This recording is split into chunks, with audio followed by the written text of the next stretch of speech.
அடுத்த மாதம் 27ஆம் தேதி ஞாயிற்றுக்கிழமை விக்கிரவாண்டியில் இருக்கக்கூடிய வீசாலை கிராமத்தில் தமிழக வெற்றி கழகத்தின் முதல் மாநாட்டிற்கான பணிகள் நடைபெற்று வருகிறது. தொகுதி வாரியாக பொறுப்பாளர்கள் நியமித்து அவர்களை அழைத்து வரும் பொறுப்பும் கொடுக்கப்பட்டிருக்கிறது. பெண்களை பாதுகாப்பாக அழைத்து வருவதற்கு தனியாக 2 பெண் பொறுப்பாளர்களையும் நியமித்திருக்கிறார் தலைவர் விஜய். இந்த பணிகளை ஒருங்கிணைப்பதற்கு பொதுச் செயலாளர் ஆனந்த் தலைமையில் குழு அமைக்கப்பட்டு அதன் பணிகள் கண்காணிக்கப்பட்டு வருகிறது. இந்த நிலையில் மாநாட்டிற்கு எப்படி வர வேண்டும், எப்படி நடந்து கொள்ள வேண்டும் என தன்னுடைய தொண்டர்களுக்கு தலைவர் விஜய் 8 கட்டளைகளை விதித்திருக்கிறார். மாநாட்டிற்கு யாரும் குடித்துவிட்டு வரக்கூடாது என உத்தரவிட்டிருக்கிறார். பெண் போலீசாரிடம் மரியாதையாக நடந்து கொள்ள வேண்டும் எனவும் தனது தொண்டர்களுக்கு உத்தரவிட்டிருக்கிறார். மாநாடு நடைபெறக்கூடிய இடம் திருச்சி சென்னை தேசிய நெடுஞ்சாலை என்பதால், அதுவும் தீபாவளிக்கு 4 நாட்களுக்கு முன்பு மாநாடு நடைபெறுவதால் வாகனங்களுக்கு எந்த ஒரு இடையூறும் இருக்கக்கூடாது எனவும் உத்தரவிடப்பட்டுள்ளது. மாநாட்டில் பணியில் இருக்கக்கூடிய அதிகாரிகளிடம் மரியாதையாக நடந்து கொள்ள வேண்டும் எனவும் உத்தரவிட்டிருக்கிறார்.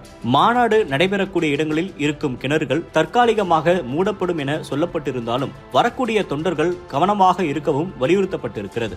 மருத்துவ குழு, தீயணைப்பு குழுவிற்கு உரிய ஏற்பாடுகள் செய்து தர வேண்டும் எனவும் சொல்லப்பட்டிருக்கிறது. பல ஊர்களில் இருந்து பேருந்து, வேன்களில் அனுமதிக்கப்பட்ட அளவில் மட்டுமே ஆட்களை ஏற்றிக்கொண்டு வர வேண்டும் எனவும் சொல்லப்பட்டிருக்கிறது. இருசக்கர வாகனங்களில் வருபவர்கள் பைக் ஸ்டண்ட்களில் ஈடுபடக்கூடாது எனவும் உத்தரவிடப்பட்டிருக்கிறது. சமீபத்தில் தமிழக வெற்றி கழகத்தைச் சேர்ந்த தொண்டர் ராஜசேகர் என்பவர் கொடியை கட்டிக்கொண்டு பைக் ஸ்டண்டில் ஈடுபட்ட வீடியோ வைரலானது. இதுபோன்ற அசம்பாவிதங்களை தடுக்க விஜய் முடிவெடுத்துள்ளார். மாநாட்டில் ஏதாவது நெகட்டிவாக அமைந்தால் அது அரசியல் ரீதியாக பெரும் பின்னடைவை ஏற்படுத்தும் என்பதால் ஒவ்வொரு நகர்வுகளையும் விஜய் நுண்ணிப்பாக கவனித்து வருகிறார். அதற்காகவே இந்த கட்டளைகளை விதித்திருக்கிறார். மேலும் இதை கண்டிப்பாக தனது தொண்டர்கள் பின்பற்ற வேண்டும் எனவும் அறிவுறுத்தப்பட்டுள்ளது. முதல் மாநாட்டிற்கான பணிகள் விறுவிறுப்பாக நடைபெற்று வரும் நிலையில் தமிழக வெற்றி கழகத்தின் கொள்கை பிரகடன முதல் மாநாடு தொடர்பான ஆலோசனை கூட்டம் நாளை நடைபெற இருக்கிறது. இந்த ஆலோசனை கூட்டத்தில் கட்சியின் பொதுச் செயலாளர் புசி ஆனந்த் பல்வேறு விதமான ஆலோசனைகளை நிர்வாகிகளுக்கு வழங்க இருக்கிறார்.